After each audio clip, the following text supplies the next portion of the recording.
All right, welcome to the Quest for Excellence podcast. This is my fourth episode. I'm super excited today. I'm with Hilary Russell.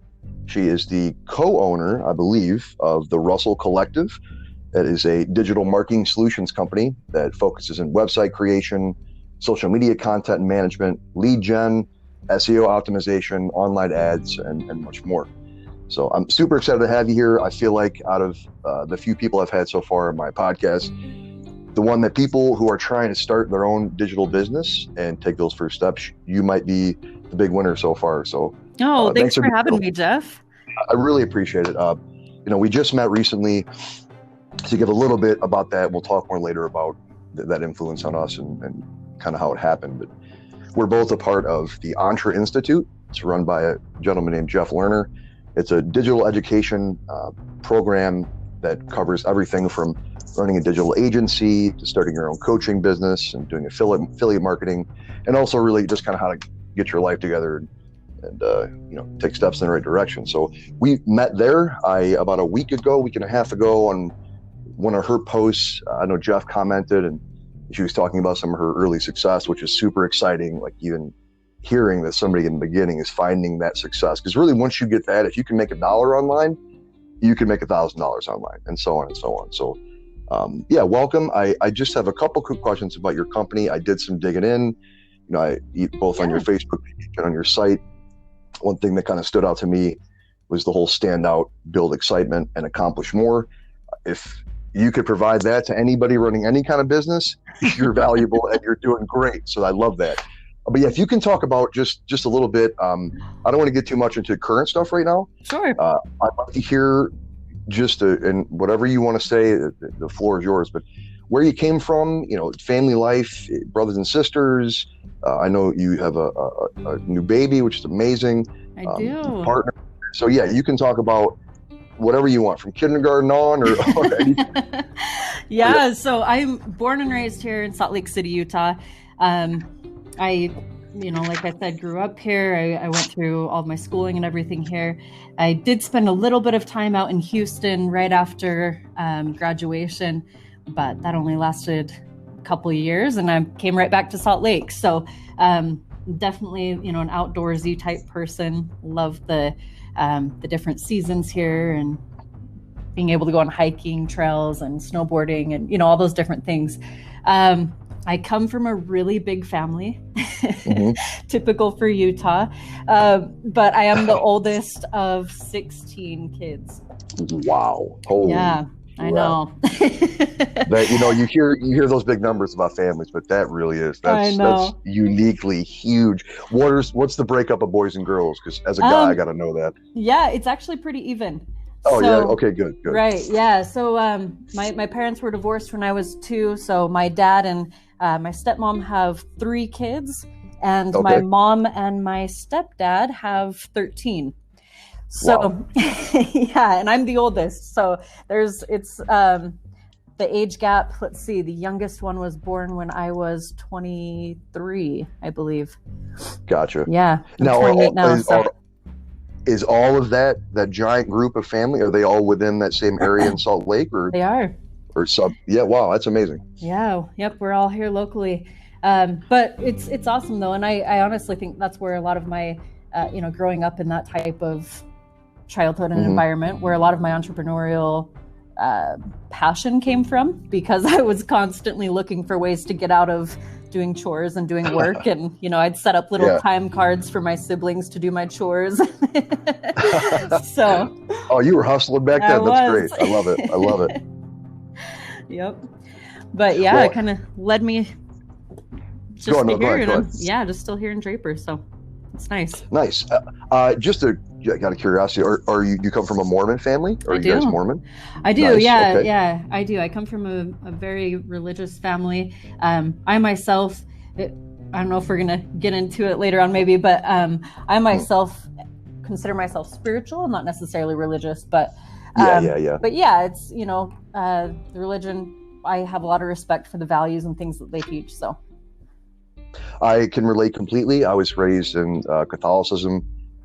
went to Christ the King and St. Clement were my school names. So Oh, nice. I sucked also a lot of the spiritual value out of that. Yeah. Because a lot of that resonates between Buddhism and the Mormon, theology and Christianity. There's a lot of similarities. So if you can kind of just embrace those, it's, you look at like, and I don't know details on this, but even a lot of the structure of the kind of the Trinity and stuff goes back to Egyptian times and a lot of so if you can kind of just understand there's a truth and it doesn't seem right to be like, I have the right one.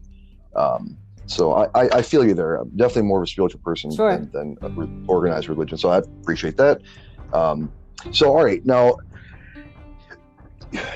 the one thing that popped out, and I have to assume there's something because I have not found one person who is successful that didn't go through some kind of hardship. So at some point in your early life, high school, college, was there some difficulty you had to get over that, taught you some lesson? Or were you really just blessed? This is possible too, with an amazing family, with a great structure, with the right motivation, because that's possible too. It doesn't always have to be going through the mud.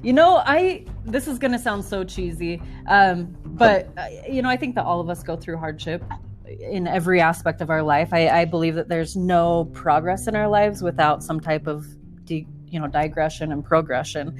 But this is the cheesy part. So my name, Hilary, means full of cheer. And I don't know why, but my entire life, that's like kind of always stuck with me and I think optimism really is just a gift that I've been blessed with. But I've definitely had the trials that I've gone through. I've gone through some difficult relationships, some abusive relationships that were really hard. And for anyone that has gone through that or has or is currently in positions like that, my heart goes out to you because it takes a toll on you emotionally, and to overcome that and really start to learn to love yourself again.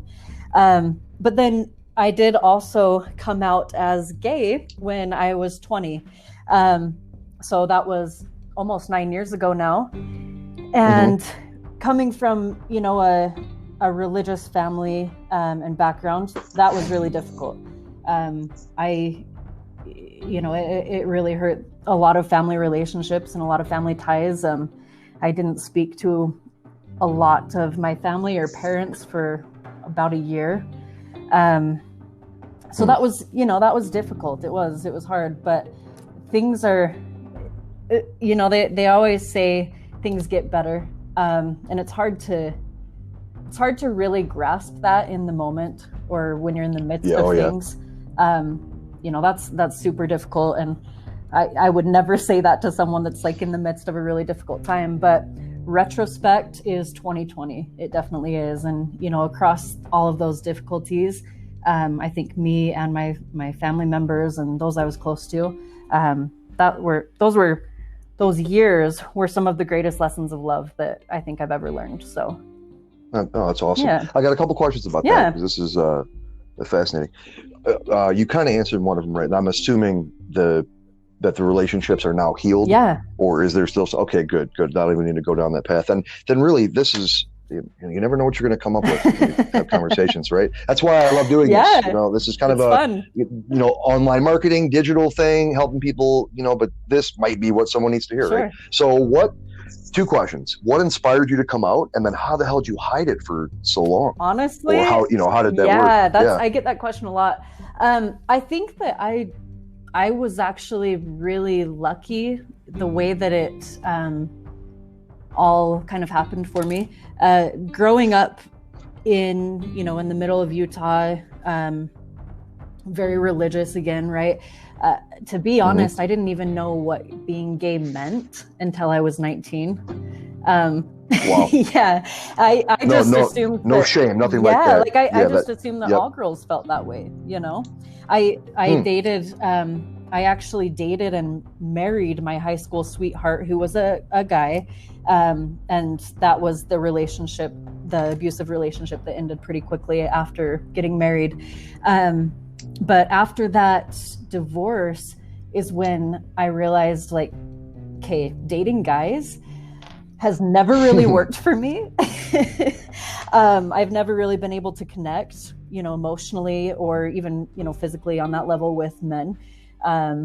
And I started dating women just because I knew that there was an attraction there, right? And I don't know. I always was just really confident in it when I realized, like, oh, so this is what it feels this like. Is the thing. Yeah. So this is what it's supposed to be yeah. like when you are head over heels for someone. Once I realized that, I was just like, yeah, I'm gay. Can I ask you a question about the relationship with your high school sweetheart? Sure. When and let me phrase it this way.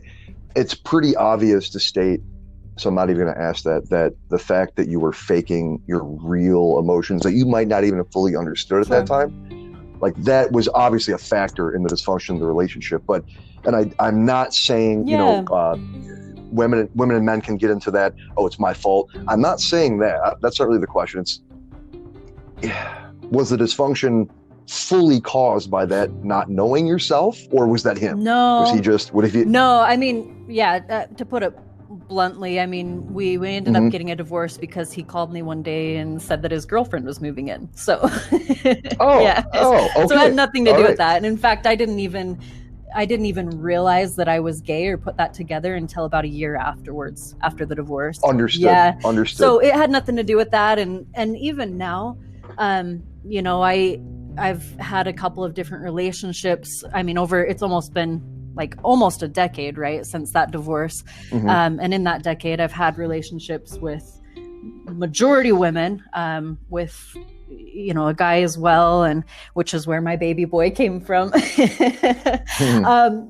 I still do believe that sexuality is fluid, and there's a spectrum that we all land on at some point in that spectrum. I don't believe that it's something that necessarily is set in stone, but I mean, as far as that first relationship right out of high school, it wasn't at that time based off of sexuality issues or factors at all.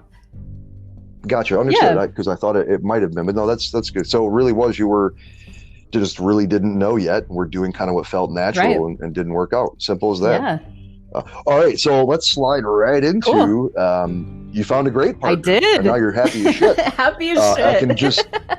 I could just tell by the photos, the smile you get on your face when I talk about her. Yeah. And I didn't know, I wasn't sure how, you guys, what decision you made to have a child. Yeah. I wasn't quite sure, so I want to talk more about that. But I got to tell you, and to all the whoever's listening, if there's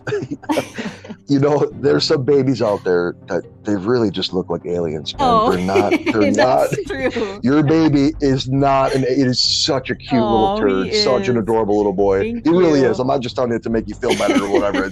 He's friggin' so cute. Oh, you're sweet. So anyway, absolutely. So how'd you guys meet? Yeah. Why'd that happen? How'd you get to the point where you now have a kid? And dive right in. Oh, so my fiance's name, her name's Andalyn, but she goes by Andy. Beautiful. She's a beautiful woman inside and out. We actually met about 7 years ago, working for the same law firm. We were both paralegals for the same firm. And at the time, I was in a different relationship. She was at a different stage in her life. And we really, just became best friends, and stayed really close through the years, through the different ups and downs that we both had in our lives, and different relationships that we both went through, all those different things. And then my little boy, I guess I kind of have to tie this into the story as well, but so I was working for a software company a couple years back, and the team that I was working with, we were on a sales team that traveled quite a bit, and in sales, if anyone listening is familiar, that type of industry is saturated with males, right? If you're a girl in sales, power to you, sister, because it's usually like, exactly. A minnow among sharks, exactly, right? Yep. But which is awesome, and I've always loved, because I'm very competitive. But so the sales team that I was traveling with were a couple of guys that I was super close with. We were really great friends. One of them in particular, though, he and I got kind of close, developed feelings for each other. We were best friends and it happened. And through our short relationship, it was a couple of months, we did find out that we were pregnant. And that relationship didn't last, too long after that. And actually, during my pregnancy, he and I, we still, are on great terms. He's an awesome dad to our little boy. That was my next question. Yeah, awesome. Super good, awesome. Good. And he's remarried, and his wife is phenomenal as well. But cool. During that pregnancy, though, Andy and I were still, in communication. She's always been super awesome and loving and a loyal friend. And we talked about, dating, and we actually had like a really intense conversation that was basically like, okay, if we're going to date, this isn't just dating, we're going to be parents together, and this is going to be the real thing. Yeah. And, who brought it up first? She did. Do you remember? Yeah, she did actually. She did. Yeah. Which took me by surprise. I mean, as a pregnant woman, the last thing you even think about is, dating or anything. Yeah. I got to tell you a quick story that I don't agree. I'm not kidding. I even tell my fiance this. I'll never forget this. I was working at an old company that had a lot of tenure with back in the day, and this woman walked in. And I was in my early 20s or whatever, but I swear to God, she was glowing, like literally glowing, had like this translucent glow. And she was a like natural redhead. She was 100 months pregnant. She was about to explode. And I'll never forget how beautiful she looked. Aww. It was like, maybe it's some, pregnancy glow. Yeah. And maybe it's that natural, instinctive old caveman, like, women and birthing. I don't know. It's whatever, but she was just beautiful. So no, I maybe slightly disagree with you. You probably were looking pretty good at that point. Well, from the pregnant lady standpoint, it's the last thing you think of. Right. True. Yeah. Good point. I've never been there. No, but I can see where you're coming from with that. But yeah, she brought it up, and we had that conversation, and honestly, it has been the most incredible, happiest relationship I've ever experienced. And it'll make me cry if I talk about it too much, but but yeah. Well, let me ask you a quick question to take were you prepared for her asking you? Did you want that at that point? No, I wasn't actually. No? Yeah. It was in the midst of, at the time, kind of emotional turmoil because the guy and I were in the middle of trying to figure out what we were going to do because, we had come to terms with the fact that it wasn't necessarily going to work out with us, but now we had this little boy that was coming into the world. And we both, have very strong values, he and I, and family is very important to both of us. And, but at the same time, we knew it wouldn't be a happy environment to bring a baby into. You know what I mean? And so it was just, it was interesting. I gotta tell you something, and nobody's maybe ever told you this, or you maybe never thought this, and I don't want to talk really about my background or what's happened to me too much at all, but coming from my parental history, and both my father's passed, but both my parents were on their third marriage. Yeah. So, that kind of idea of non-committing. So the fact that you were brave enough and were able to, you and your ex, the father of your child, the fact that you guys were able to put your egos aside and make the right decision, even though it really was like, well, we couldn't do this, we kind of failed, now let's figure something out. It's not the great. So most people, they will stick together just to not admit they lost and try to be right, and just to make it work when it's not the best thing for the kid. It's not. So kudos to that. More people need to do that. You're a brave woman. Carry on. Thank you. I appreciate that. We and we've had conversations about that too, since. I mean, it was a really strange way that it all happened. But looking back at it now, honestly, I couldn't imagine it any differently. Our little boy, his name's Parks. He awesome. has 4 parents that absolutely love him. It's going to make me emotional, but he's no, that's okay. You're good. You're good. You can cry it's a situation that none of us would have chosen. Had we the opportunity to plan it out beforehand, but now that we are where we're at, it makes sense for us. So and our little guy, he's probably the most loved little boy. I mean, I'm biased, but Oh, he looks so happy. he's No, he so looks so. I've only happy. seen a few pictures, but he's always smiling. You could tell he's super loved. Like he's Yeah, glowing, and he's just a little kid. So no, that's great. That's great. So all right, let me. A big part of where I want to go from here, and you already kind of inadvertently answered a big part of it, is how do you get to wherever you were at to where you yeah, want to be? And for you, you had a pretty good foundation, which a lot of people don't. And I'm not saying that like the sure, victim mentality. It's just practicality. If you're born in the slums and you have nothing, that's different than in kind of sure, your environment. So you have to take that into account. But there comes a certain point when it's like, all right, this is my life. I have complete control over my thoughts, which dictates how I feel, which turns into action, all that. So you're in control of your own reality, right? So I want to swing that into your marketing career. Maybe not, we'll talk about this, but not what you're doing right this second. But I want to run something by you because this has come up in several talks I've had lately. And you went to college, I'm assuming, and you said you degree in your area. Good. Me too. You're cool. Actually, I have 100 and some odd credit hours, almost enough for a bachelor's, but I have no degree. And it's funny. I thought about something earlier. I'm glad I remembered this because I wanted to bring it up. I knew we'd be talking about college, and I had a feeling we could feel the same way. But think about this. I have 132 credit hours. I still have all that knowledge. I don't have a degree, but I still have that knowledge. Why can't you just not spend the money? Don't get the degree. And even major companies right now like Google and Apple, they're not even looking for college degrees. They want to see some of your digital content and some artwork you've done as opposed to a piece of paper. Right. So what I'm getting at is marketing traditionally, maybe not this century, but when you thought of marketing, it's print ad, TV ads, commercials, mailers, like physical marketing. The whole idea of the digital land space has changed everything. And, the whole idea of Moore's law, that I'm sure you've heard of that and know what that is, that, technology doubles every like 22 months. And that's been going on for so long. And the advancements we've had in the past just decade alone have made it's like a whole new territory for everybody, right? And some people are capitalizing on it, like you have started to.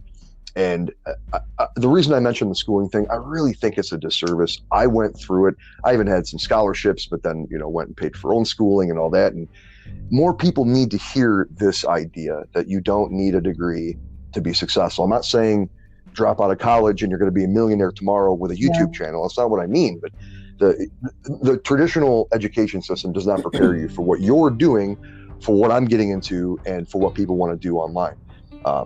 So if you could,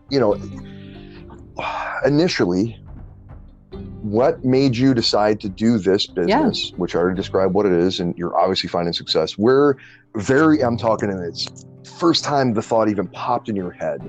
When was that? And I'm assuming that you and your partner, you both co-run, I'm guessing, or no, it's just you totally? No. Awesome. No, it's just me. Yeah, it's funny how it all started actually. I guess I'll tie it back in, but to go clear back to the beginning of it though, talk about the education piece. When I first started college, I was actually going into elementary education. Interesting. And music therapy. So nothing related at all.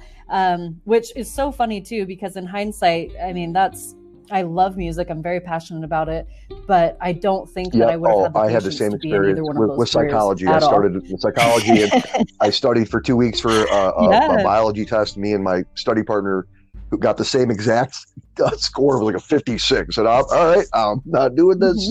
And I was, but really, I agree with you. I couldn't. I've always been someone who's been able to connect and help people, and have empathy. But the idea of getting paid for it, I just feel like it would have lost its luster over time. I wouldn't have had the vibe for. So anyway, carry on. So I agree there. No, you're good. That makes sense. Totally.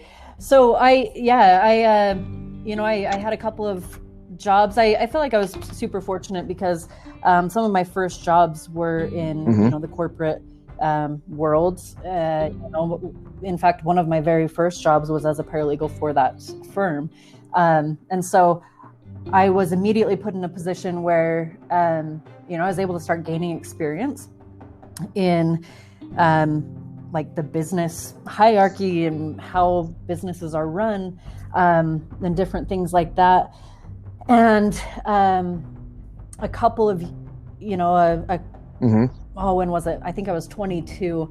I started working for a company that when they hired me, so this was right after the law firm, when they hired me, I had started and was hired for a customer service position. But after working there for 2 weeks, they pulled me into an office and they said, hey, we just acquired 2 companies that bring in a channel of revenue that we really don't know how to tackle for people in the sales world, or business world. So their main focus was B2C, so direct to consumer. And these 2 new channels that they had acquired were B2B. So they were now, needing to refocus and reposition their marketing to target these businesses and these organizations that they wanted to sell to. And it was funny because they're like, none of us are experienced in this, so do you want to take a stab at it? Yeah, why not? I was like, me? Sure. Did you have any fear? Were you like, no, screw it, let's go? Yeah. Oh yeah. All right. Oh yeah, dude, I was terrified. But at the same time too, though, I feel like I've always had this drive to like be better. I think that my personal motto always has been that there's always a higher, a higher level that's attainable. And so I always want to push myself, and I'm driven by that growth. So yeah, I was excited about it, and I took it on, and it was phenomenal. Honestly, that experience from that company, those 2, so their entire company, I mean, it was maybe 100, 150 employees in that company. And the small team that I ran of me and, a couple of employees that ran those 2 channels and those 2 businesses generated a third of the company's annual revenue. So it was incredible. But that's really where my start came from, with a passion for marketing and wanting to. Now, where did you learn the tools in the beginning when you were like, I'm scared shitless, I have no idea what's going on? What, where did that come from? Yeah. So I'm not even kidding. I'm going to be so vulnerable. I was an extreme introvert at this point. Okay. So imagine in your head, this like skinny little 22-year-old shy, like introverted person that has had no sales background at all, but is all of a sudden being put in these positions to do presentations for, C-level board meetings and things like that, and to go to these conferences and like all these things, right? So I was terrified, and I had a couple of mentors at the time that I knew just from networking, and I literally went through my LinkedIn and reached out. My dad at the time, he's well connected in the marketing and sales industry here locally in Utah. So he helped me as well to get in touch with probably 10 or 15 strong sales and marketing mentors. And I spent probably 2 months straight of just going to lunches and writing down like as many notes and questions as I possibly could. I downloaded and paid for a stupid amount of those marketing courses, that we all see. I went to a ton of networking groups and seminars and read every book that people suggested. I really just immersed myself into it.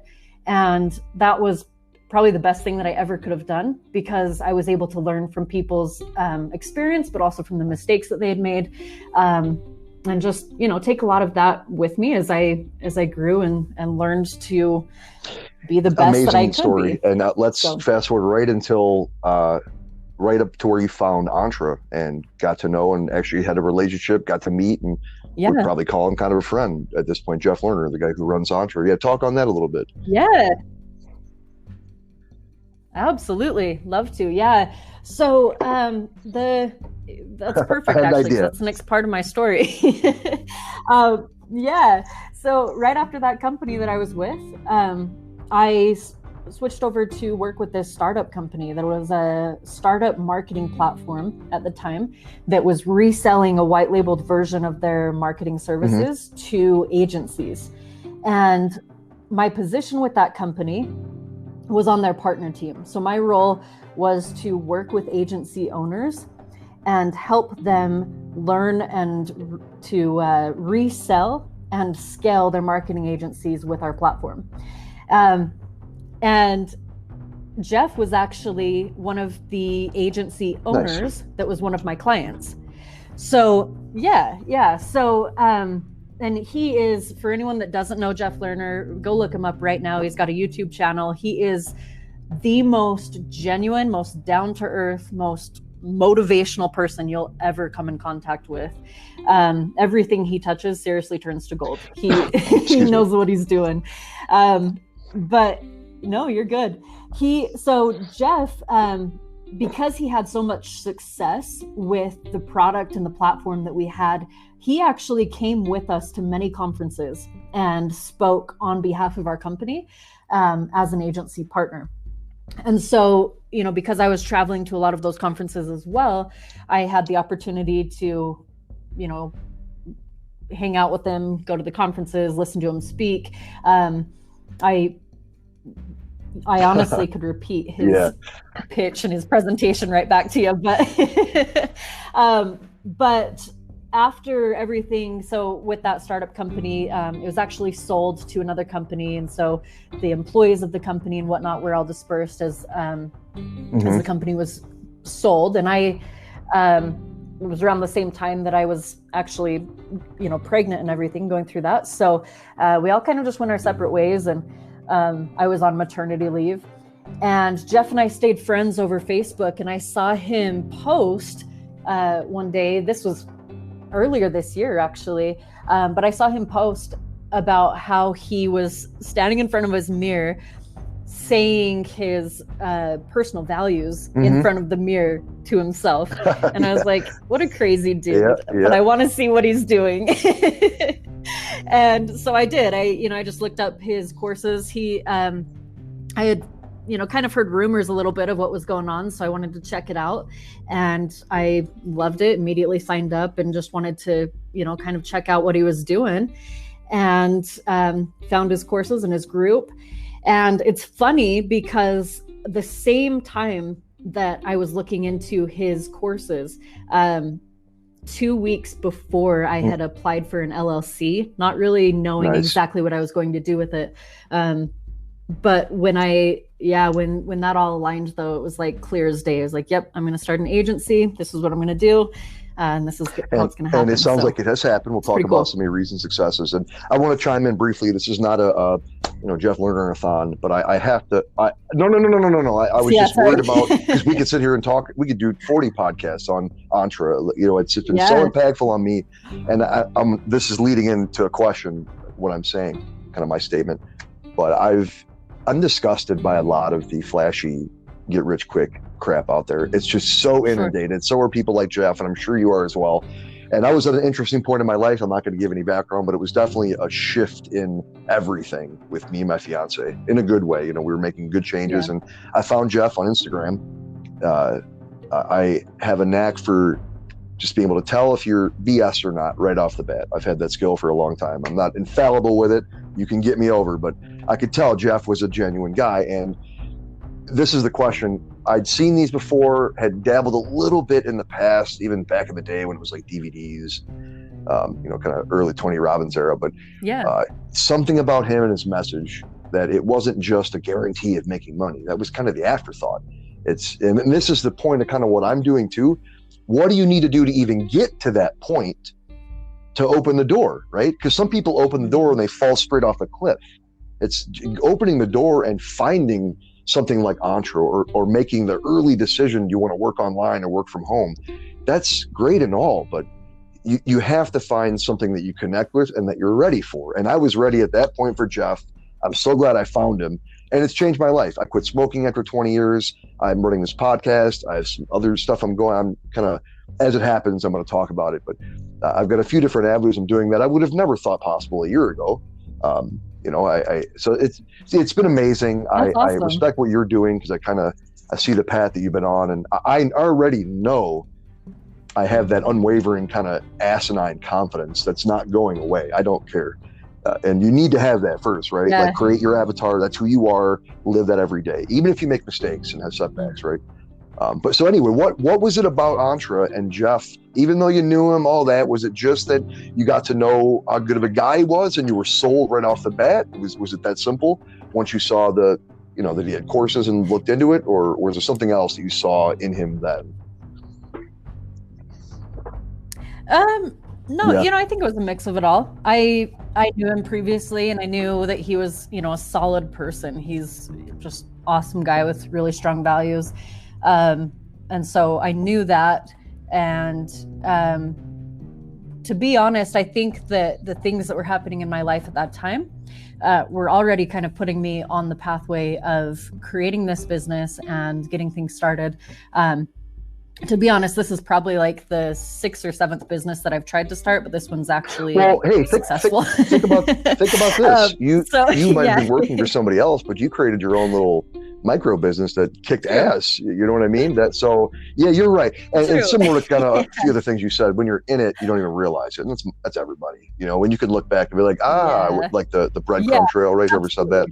But that's awesome. So I get it. I figured as much. The reason I asked you that last question was, it's one thing to be able to run an efficient agency and do a lot of the digital work and not be the face of a company. So I didn't know, but it sounds like you had enough of him that you knew he was a great dude and could be a great coach and run an education system. So awesome. Yes. I totally agree. We're on the same page. This is not an advertisement for Entre, although it kind of is. If you're looking to get involved with this and go down this path, go check it out. Like she said, just Jeff Lerner online. He's all over the place. I'm sorry, a little more into partly why I wanted to do this. This has been amazing so far, by the way. A ton of value. You've been very open. You never really know how these are going to go, right? Yeah, it's been great. I aim these to be fun and value filled, not value filled and then fun. We got to be able to engage and have a regular, normal conversation. That's the way that you find like the real nuggets, Right. So for anybody hearing this that is impressed with what you've done, and go ahead, soapbox it up for a minute. Talk about, maybe talk a little bit. If you want to go into numbers or details, it's fine. But you talk about that last post, your recent successes, what you've accomplished through going through Entre, plus all your prior experience. But how has Entre been the catalyst, and what's happened recently? So I officially launched my marketing agency in May of this year, of 2020, right in the middle of the pandemic, which for anyone in marketing, it was, honestly, a decent thing. Lots of opportunity, decent choice. With all of the different businesses and companies needing to adjust their strategies to be more optimized online to, help their clientele. So it worked out for me. I had a lot of a supportive network that once they found out what I was doing, a lot of people wanted to be involved. In fact, I've done, in the past 8 years, I've done a little bit of contract work here and there, just different design work and marketing things here and there for different clients. So when I announced it on LinkedIn that I was going all in and doing an agency, I actually had a couple of people reach out saying like, hey, we want to be clients, which right off the bat, no ad spend, no nothing, just good to go. Yeah, exactly. And then I've been able to, curate some great clients as well. I have a handful right now that are what I would consider pretty high-paying, high-paying retainers. And then I have some smaller ones as well that are just fun, fun for me. And the way that I've structured my agency is just to keep a low overhead. I do a lot of the work that I do is just passion work, to be honest. I love marketing. I love advertising. It's something, like the whole sales process to me is just like so intriguing. I got to mention something about that because I knew this would come up. Yeah. Sales is everything, right? And anytime you hear somebody talking about, I don't like sales, it's greasy, it's cheesy. You are constantly selling every day of your life. Even just, I don't care what anybody, even, all right, just think about something practical, like going to a bar and trying to get a relationship going. Do you not think you're not selling yourself? Are you kidding me? So why can't you apply that? And let me, you made an interesting point a second ago, and I don't mean to interrupt you, but you talked about, you know, in the Rona era, in this phase of life, it was really easy because people were looking for it, right? Like they needed. So here's my point. Go back a year ago, right? If you're hearing this and you're like, how can I start a business? What can I do? If you can get people to open their eyes, because they still needed this a year ago if they didn't have it. It wasn't like the coronavirus made it viable and important. If you can find a way to open their eyes without having them go through a pandemic, and if you're interested in marketing or doing what Hilary does, or, you know, gaining clients and selling, that's how you do it.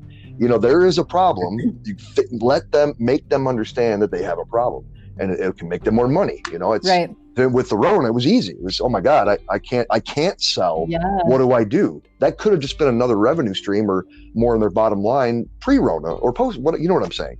So, yeah, you're exactly right. Well, and I think that's kind of the interesting thing that's happened this year. And I'm sure that every industry can relate to this on some level, but you know, the clients or the audience that we're all targeting, they were in a point of distress. Yeah. It was no longer like, maybe that would help us. It was an emergency, you know, and it still is, you know, for a lot of businesses.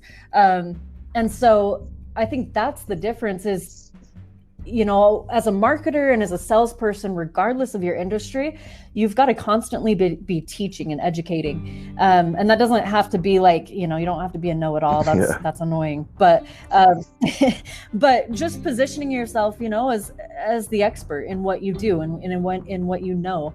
And when you do that, naturally you will curate an audience that views you as an expert. And when you have that built, when you have that trust built, it's a lot easier and less salesman-y to get business, right? Because you're no longer pushing a sell on them. You're no longer pushing a product or features or different things like that. You're giving them a solution, and you're giving them you know, value to help them out of what their current problems might be. You just keyed on what you just said. One of the biggest blocks for people is if you can embrace this idea. I've been trying to convince people this lately in our group and in my life, and there's so many people in the world, right? It is a big ocean, okay? And if you decide to embrace who you want to be and stick to that and then live that, you're going to find people that do not resonate with you, that think you're stupid. They're going to make bad comments on your posts and make you feel less than a person. My point is, there's also going to be a large group of people that are going to vibe with you, that you can connect with, sell them what they need, not to make a buck, but so you both find fulfillment. Like that's what happens when you live, and it's scary. It's tough. You know, I'm sure you, in the beginning, and that was kind of my next question. I'm sure you faced some kind of challenges in the beginning that you know, most people might have been dissuaded to do it, whether it was a bad comment or some kind of snafu or technical problem. So if you could actually talk about some early tips for anybody, even, you know, we've got them, they're ready, they're mentally okay, which, you know, people might need to work on. Once you get to that point, what are some early tips just to kind of get started? Because you've already gave some great ones, but. Oh, yeah. Yeah. So you've got to rewire your mind. And so, yeah, Jeff, I've heard you talk about, you know, mindset and things like that before too. And I think, honestly, if you look at probably any guru or any expert, they talk on that. But yeah, you've got to rewire the way that you think about it. In fact, I was even talking with a client about this last week. She was like, I got this comment. It's horrible. Like she, you know, has thousands of followers on Instagram. And so obviously, you know, she's going to get some negative feedback. And I was like, so excited for her. Yeah. Because, I mean, it's working. Because I was like, dude, yes, exactly. Like if you're getting negative feedback, that means that you're successful. Like, you know, you're making success that people you know what it really is? Having opinions about. It's what that person wishes they could do. So you're it's almost like a compliment if you take it that way, right? I totally vibe with that. Yeah, that's amazing. Yeah, go ahead. Right. So I think it's totally a Yep. mindset thing. And just being determined as well. I think there's a difference in, having motivation for something and being self-disciplined and being determined. You can, my motivation, I'm human. It comes and it goes. Some days I wake up and I'm like, yeah, like I'm going to kill it today. I'm going to reach out to 100 new people and, all these things. And other days I wake up and I'm like, I'm just going to sit here all day and not do anything, But even on those days, you still have to have self-discipline and say, look, I still owe it to myself to do these things, these, KPIs or these key points that I have already outlined for myself to accomplish every single day to reach the goals that I'm trying to accomplish. So that's another thing that, I've really stuck to throughout this entire process as well, is regardless of my level of motivation for that day, I try to at least accomplish those small key points that I know are still building towards what I'm trying to accomplish. I love what you're saying right now. If you look at, and Jeff's talk, this is from Jeff and other people out there, but just if you think of motivation, it's not a tank that can empty, because if you think about that, that's going to be such an easy excuse to make to not do it. It's like, oh, well, my motivation's gone. I'm good. I can use that as the reason why. But if you think of it more like a thermometer, that the better you're feeling, the hotter you are, whatever, you keep going. But even though it might drop down, it doesn't turn off or go away. You're still committed, right? It can get cold. You can get a little dispassionate or lazy for a day, but that's where most people fall off, and you got to get back on that horse right away. The idea you want to go to the gym every day, you make a commitment to go for an hour, 5 days a week, and you go for a few days, and then you're like, yeah, I don't want to go, but then you do go, but you only go for 15, 20 minutes. That is so much better than not going, right? Don't let those little setbacks hold you back. Exactly. What is that saying that they say? It's like, it's better to do something mediocre than to not do it at all. Yeah. Or I just saw one earlier, similar, but it was you will always fail at the shots you don't take. You'll always miss, right? Same kind of vibe. Like you gotta, and I've been doing this again. I don't want to talk too much about myself, and we are coming up to not a hard stop, but I try to keep these under hours. So we got about maybe 10, 15 minutes left, and it's perfect timing. But the path I've been on, I have decided to do what I'm preaching right now. That's why I feel comfortable enough. I'm not an expert. I'm not a millionaire, but I know now what it takes to use what you've done in your life. If you've done anything, I mean, if you have any kind of interest, you've been through any kind of experiences, you can provide some value and insight from that to help other people. That's kind of the first step. And I've done that. Like I told you, I've got this unending reserve of confidence that is just propelling me. And it's hard to get people, to that point. So on more kind of a woo-woo, kind of motivational self-help kind of vibe for people struggling mentally, they might be in a bad situation, whether that's a relationship or somewhere they feel like they're stuck. What do you say to people to kind of keep, even if it's a low flame, like a low flicker? How do you get people to keep that on and keep going? Oh yeah, gosh, I relate to that so much. I am clinically diagnosed with depression and severe anxiety. So, I take my happy pills every day gladly. Understood. So yeah, I've definitely had those downs on those days when, sometimes literally you cannot get out of bed. It's a man, and it's not something that's just in your head. Like, no, you're not faking it. Yeah. But like I said before, even on those days, gift yourself, some self-care, whether that's, whether you have the energy to go on a walk or go do something that is an outlet for you. Like for me, playing my piano is an outlet, and I will do that, and it makes me happy. But gift yourself some self-care, and allow yourself that time. Don't feel guilty about it. Take some time for yourself, and don't feel bad about feeling that way too. I think that, be conscious of it. Don't let yourself sit in it for days and days and days and days. But acknowledge it, accept it as part of being human, and then tell yourself, okay, you know, I let myself experience that part of my day, and now I'm going to, you know, get up and send these emails, or I'm going to get up and do this, or whatever it is that you need to accomplish. But yeah, you know, it's okay to be human. It's okay to have good days and bad days. But just try to be conscious of where you're at, and keep moving towards your vision and towards what you're trying to build. Amazing. And at whatever pace that is, we're all on a different timeline, right? It's right. not, there's exactly. Once I accepted that 2 years ago, that kind of changed my life as well. That doesn't matter where you're at compared to somebody else, blah, blah, blah. Yeah. Age is a construct. It's nonsense.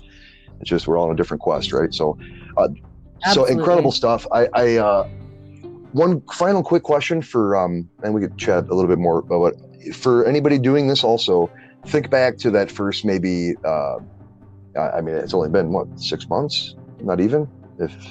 So, you know, in the first month before you started, when you were getting stuff going, and then during that first month or so, do you recall any early mistakes you made that you could probably help, or maybe help people prevent from making in the future? Anything that pops out of your head, like some technical issue, or what site you used, or what platform, whatever, you know, anything like that?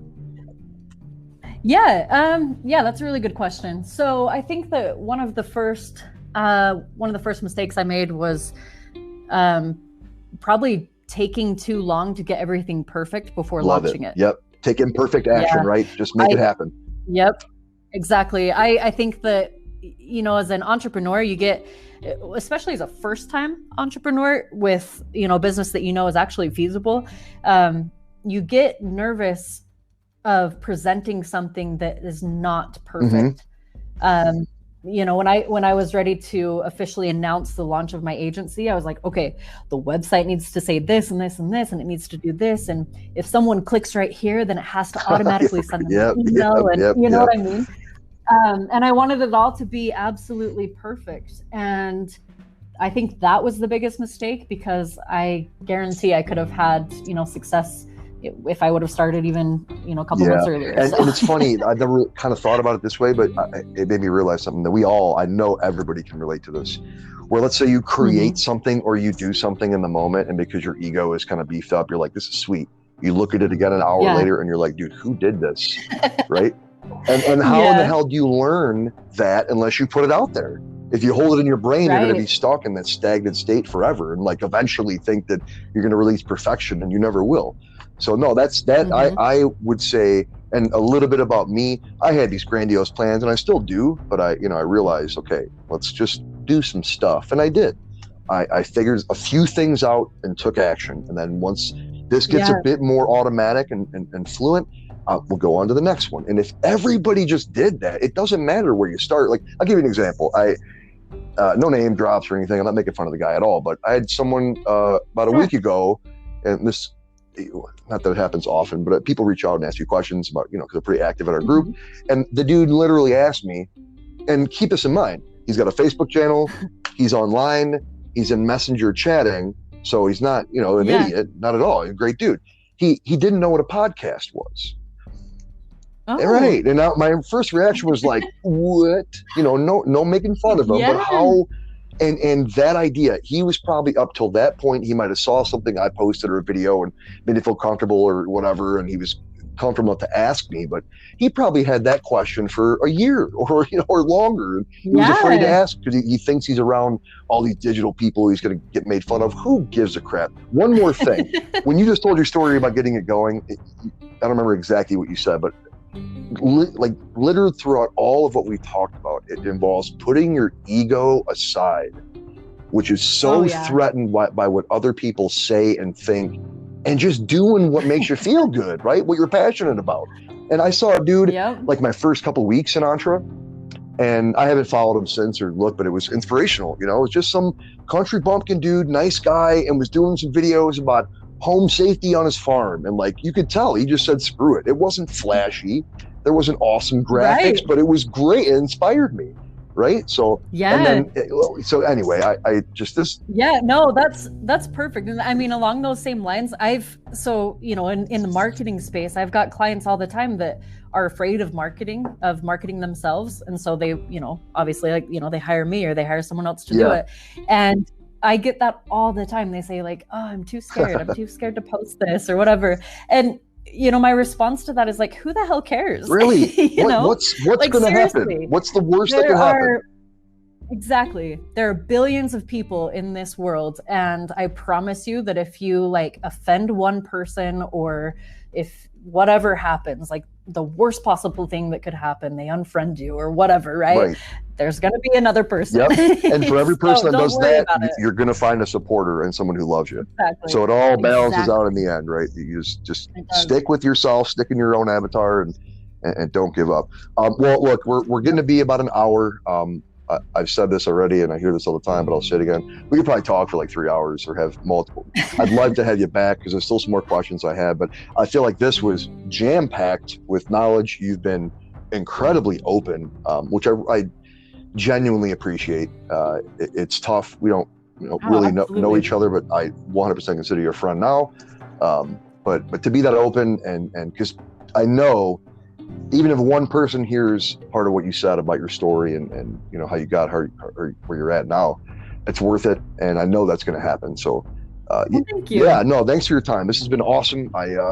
If you want to take the last couple of minutes here, talk about where you're at, where people can connect to you, you know, your website, any future plans or anything you want to throw out there, the floor is yours. Oh, I appreciate it. I really appreciate that. Yeah.